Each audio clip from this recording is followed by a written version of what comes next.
लगावते जमो तोर गुण लगावते लहर लहर लहरावते सादा के झंडा तोर लहर लहर लहरावते सादा के झंडा तोर आगे 18 दिसंबर गुरु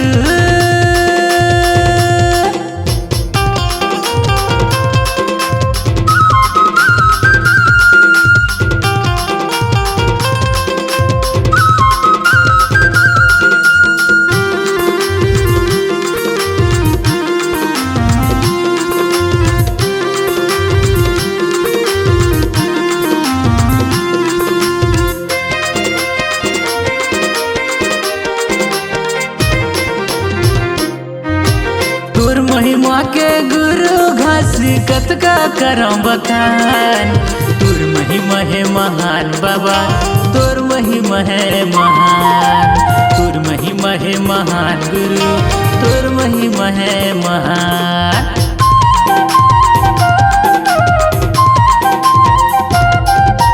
तोर महिमा के गुरु घास कत का करम बखान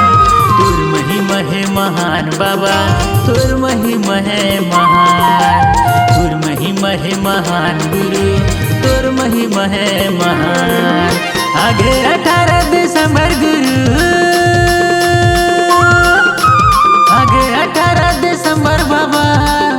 जमो तोर गुण लगावते जमो तोर गुण लगावते लहर लहर लहरावते सादा के झंडा तोर लहर लहर लहरावते सादा के झंडा तोर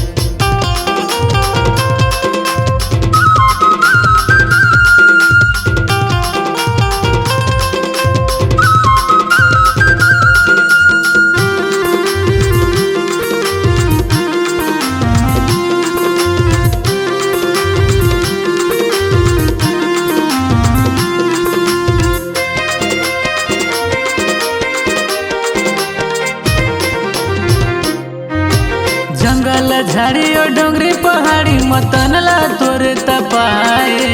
तबे तो ज्ञान के गंगा बहाय गिरौद में ज्ञान के गंगा बहाय तबे तो ज्ञान के गंगा बहाय गिरौद में ज्ञान के गंगा बहाय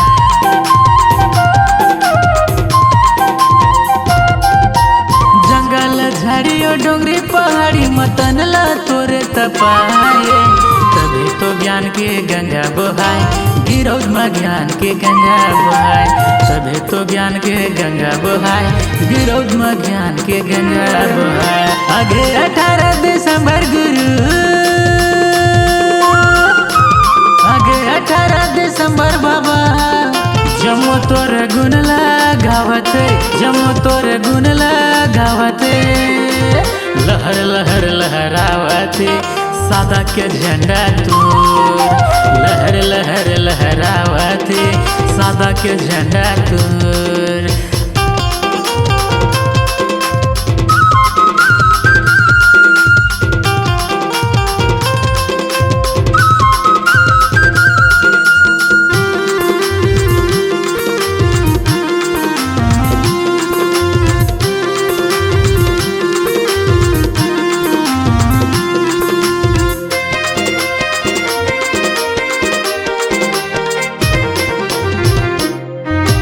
सादा के झंडा तोर हवै निशानी हमर हवै कहानी छत्तीसगढ़ में नाम हो गे गिरौदपुरी धाम के छत्तीसगढ़ में नाम हो गे गिरौदपुरी धाम के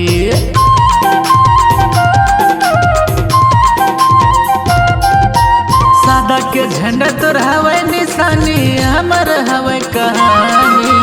छत्तीसगढ़ में नाम हो गे गिरौदपुरी धाम के छत्तीसगढ़ में नाम हो गे गिरौदपुरी धाम के आगे 18 दिसंबर गुरु आगे 18 दिसंबर बाबा जमो तोर गुण लगावते जमो तोर गुण लगावते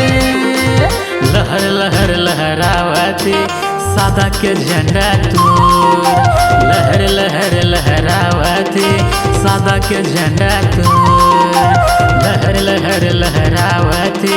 सादा के झंडा तोर बाबा सादा के झंडा तोर गुरु सादा के झंडा तोर।